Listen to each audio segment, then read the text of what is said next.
जब योगी से होगा सामना तो कैसे नजरें मिलाएंगे राजभर, जिन पर उछालते थे कीचड़ अब उन्हीं की गोद में फिर से बैठ गए। कभी योगी के लल का सांड कहकर साधा था बीजेपी पर निशाना, पीएम मोदी को भी राजभर ने नहीं छोड़ा, अब उन्हीं के नेतृत्व में काम करने के लिए तैयार। ये राजभर की मजबूरी है या बेटों का करियर सेट करना जरूरी है? आखिर क्यों राजभर ने फिर से बीजेपी को ठोका सामने से सलाम? ये आज की सियासत है और ये आज की सियासत की सबसे ज्यादा वायरल तस्वीर है। तस्वीर में वही ओम प्रकाश राजभर हैं जो पलटी मार चुके हैं, या तो ये कहा जाए कि उन्होंने घर वापसी कर ली है। एक और शब्द इसके लिए इस्तेमाल किया जाता है जो राजभर के विरोधी आज कर रहे हैं, और विरोधियों का कहना है कि राजभर ने पहले थूका और फिर आप समझ ही गए होंगे। ये हमारा बिल्कुल भी कहना नहीं है और ना हम इससे इत्तेफाक रखते हैं, लेकिन राजभर के पूर्व साथी ऐसा ही बोल रहे हैं। ओम प्रकाश राजभर जो 2022 के विधानसभा चुनाव से पहले तक बीजेपी के ललेते ले रहे थे, निशाने पर सबसे ज्यादा योगी, उसके बाद पीएम मोदी और फिर अमित शाह रहते थे, लेकिन अब उन्हीं अमित शाह ने राजभर का एनडीए गठबंधन में स्वागत किया है और स्वागत करने के साथ ही उन्होंने एनडीए की मजबूती का दावा भी किया है। ओम प्रकाश राजभर ने फिर से बीजेपी के घर में एंट्री क्या ली कि अब सियासत में हंगामा मचा हुआ है।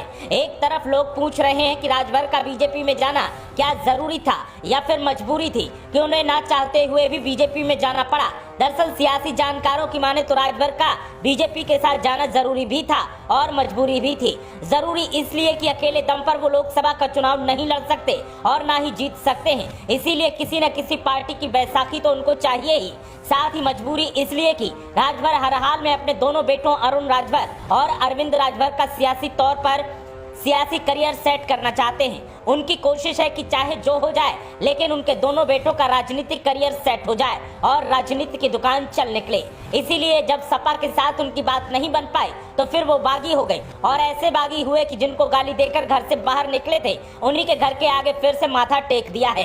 ओम प्रकाश राजभर बीजेपी में एंट्री लेंगे ये हर किसी को पता था, लेकिन वो इस बात को हमेशा से झुठलाते रहे। लेकिन ऐसा उन्होंने किया क्यों, इस पर सवाल उठ रहे हैं। अब जब उन्होंने बीजेपी के साथ दोस्ती फिर से कर ही ली है तो फिर अमित शाह ने औपचारिक ऐलान कर दिया और तस्वीरों को साझा करते हुए लिखा, श्री ओपी राजभर जी से दिल्ली में हुई भेंट और उन्होंने प्रधानमंत्री श्री नरेंद्र मोदी जी के नेतृत्व वाले एनडीए गठबंधन में आने का निर्णय लिया है। मैं उनका एनडीए परिवार में स्वागत करता हूं। राजभर जी के आने से उत्तर प्रदेश में एनडीए को मजबूती मिलेगी और मोदी जी के नेतृत्व में एनडीए द्वारा गरीबों और वंचितों के कल्याण के हेतु किए जा रहे प्रयासों को और बल मिलेगा।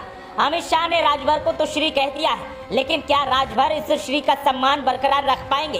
क्या बीजेपी उन पर आंख बंद करके भरोसा कर पाएगी? क्या महत्वाकांक्षा पूरी नहीं होने पर ओम प्रकाश राजभर फिर से बीजेपी का साथ नहीं छोड़ेंगे? और क्या राजभर अब वफादारी का दावा करते रहेंगे या नहीं?